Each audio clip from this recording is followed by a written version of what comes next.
The Legend of Tarzan is directed by David Yates, written by Adam Kozad and Craig Brewer, and stars Alexander Skarsgård, Margot Robbie, Samuel L. Jackson, Christoph Waltz, and Djimon Hounsou. And The Legend of Tarzan takes place after Tarzan meets Jane and has become civilized and all that. In fact, at the beginning of the movie, Alexander Skarsgård is not playing Tarzan specifically, he's playing John Clayton III, and he's living a proper life in England with his wife Jane, played by Margot Robbie. However, some bad people conspire to get Tarzan back to the Congo so they can have their revenge or get some diamonds or something. Now, I was very optimistic about this movie strictly because of David Yates. I think he did a great job with the last 4 Harry Potter movies, and I was really interested to see what he would do with another property. Unfortunately, while there are some parts of The Legend of Tarzan that look really good, most of it is really just really incoherent and unfortunately very, very boring. And the main reason why this movie just isn't fun to watch is because the writing is pretty bad. You literally do not care about any of the characters in this movie, and for a movie entitled The Legend of Tarzan, with Tarzan in the lead role,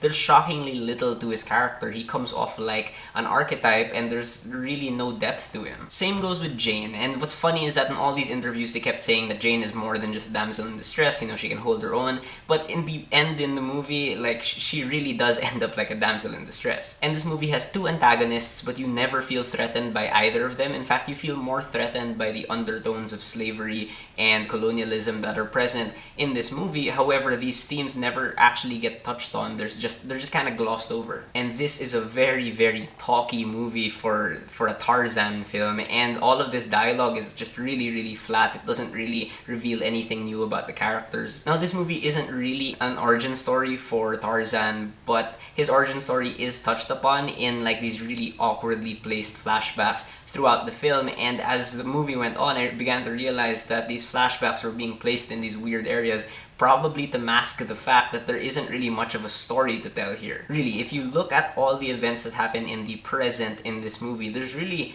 not that much driving the story and the characters forward. It's just like one straightforward chase for Tarzan to meet up with the antagonists. And yes, there is action in the movie, but they happen in very, very short bursts, like very sporadically, and they're ultimately very inconsequential to the actual story. And that really sucks because I was looking forward to the action in the movie because David Yates did such a good job with the action in the Harry Potter movies. But when you look at the fights in The Legend of Tarzan, they have bad action filmmaking just written all over them. Like, there's so many close-up shots, there's a lot of shaky cam and really quick edits. And whenever there's an action scene that has to use a lot of CGI, it looks really, really bland. It pains me to say this, but I feel like David Yates was on autopilot directing this movie. I feel like he was more, you know, he's thinking about Fantastic Beasts and Where to Find Them coming out in November, because I imagine he'd be more invested in that. Now, in terms of acting, Alexander Skarsgård does have the physique down, like he's really, really ripped for this role, but I just feel like he doesn't do enough with the character to let us really feel his dilemma of, you know, he's trying to be a proper Englishman, but deep down he wants to kind of break out of that. Margot Robbie is completely wasted in this movie, which is a shame.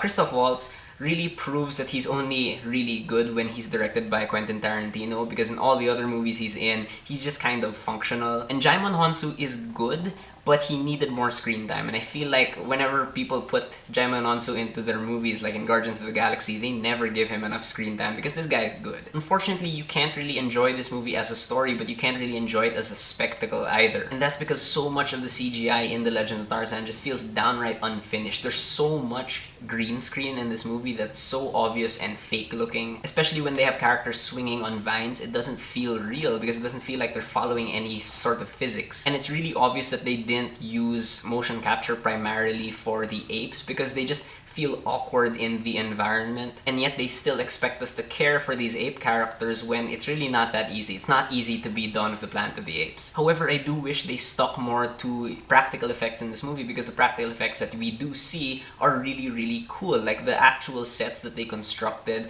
are well constructed and they look great. Also, there's a lot of really cool, intimidating tribal makeup here that reminded me of the Skull Island people from Peter Jackson's King Kong. But really, the single best thing about this film is Samuel L. Jackson. He usually phones it in a lot of these different movies, but here I felt like I was watching young Samuel L. Jackson. He was having a lot of fun. He was the only character that really didn't seem to take this material so seriously. But in the end, I have to say that The Legend of Tarzan is a really, really mediocre film. I guess it's only for like the hardcore Tarzan fans. I'm not even sure if there are hardcore Tarzan fans still. But anyway, that's what I thought about The Legend of Tarzan. What do you guys think if you saw it? Whether you agree with me or not, please leave me a comment. Let's have a conversation.